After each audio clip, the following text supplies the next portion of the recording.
അവിടെ ചെന്ന് കഴിഞ്ഞപ്പം അയാൾക്ക് കിട്ടിയ വേഷം അതിൽ 2 മിനിറ്റുള്ള പടത്തിൽ. പക്ഷെ അയാൾ സ്ട്രഗിൾ ചെയ്യിച്ചത് 4 വർഷം ആ ഒരു ഫിലിമിൻ്റെ മൈൻഡിന് വേണ്ടിയിട്ട്. വേറെ വർക്കെല്ലാം കട്ട് ചെയ്യിച്ചു മെൽ ഗിബ്സൺ. അപ്പം മെൽ ഗിബ്സൺ പറയാം 13 വർഷം കൊണ്ട് ബൈബിള് പഠിച്ച് ധ്യാനിച്ചു വേണം അയാൾ ആ ഫിലിം ഷൂട്ട് ചെയ്തത്. അയാൾ പറയുക ഞാൻ 4 വർഷമായിട്ട് മെൽ ഗിബ്സൺ താങ്കൾ പറഞ്ഞുകൊണ്ട് ഞാൻ അങ്ങനെ വെയിറ്റ് ചെയ്യുമായിരുന്നു, അതുകൊണ്ട് എനിക്ക് പ്രോഗ്രാം ചെയ്യാൻ പറ്റിയില്ല, എനിക്ക് എൻ്റെ ഒത്തിരി വർക്കുകൾ വേസ്റ്റ് ആയി പോയി എന്നൊക്കെ പറഞ്ഞു. അപ്പം മെൽ ഗിബ്സൺ പറഞ്ഞു തന്നു 13 വർഷമായിട്ട് ഞാൻ ഇതിനു വേണ്ടിയിട്ട് പ്രാർത്ഥിക്കുകയും ബൈബിൾ പഠിക്കുകയും ചെയ്ത വ്യക്തിയാണ്.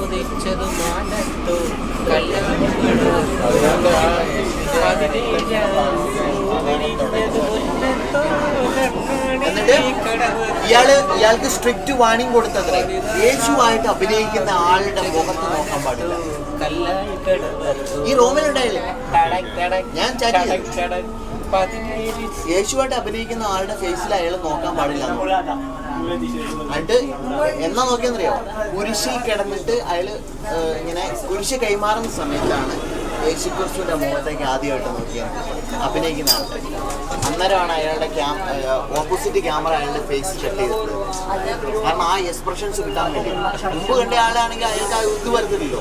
അയാൾ പറയാം അന്ന് അയാളുടെ കണ്ണിൽ നിന്നും വന്ന ഒരു സ്പിരിച്വൽ പവർ അതാണ് ഇന്ന് തന്നെ ഇങ്ങനെ നിർത്തിയിരിക്കുന്നത്. അതുകൊണ്ട് അയാൾക്ക് ഇപ്പൊ വർക്ക് കുറവാണ്, അയാളിപ്പോ വേറൊരു മൈൻഡിലാണ്. ഇവിടെ പിന്നെ മാനസാന്തരപ്പെട്ട് തൊട്ട് താഴെ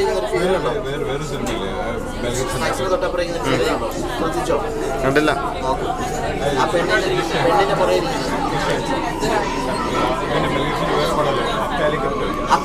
അപ്പക്കാലിപ്സിലോ കണ്ടിട്ട് ഞാൻ സാക്സിനൊക്കെ പുരോഗതി കൊടുത്ത് ഒരു 5-6 ദിവസം നിന്നു. സാക്സിനും പകാനയോ അല്ല സാക്സ റിലീജിയസ് അല്ല സാക്സ നമ്മൾ അപ്പക്കാലിപ്സ് വന്നിട്ട്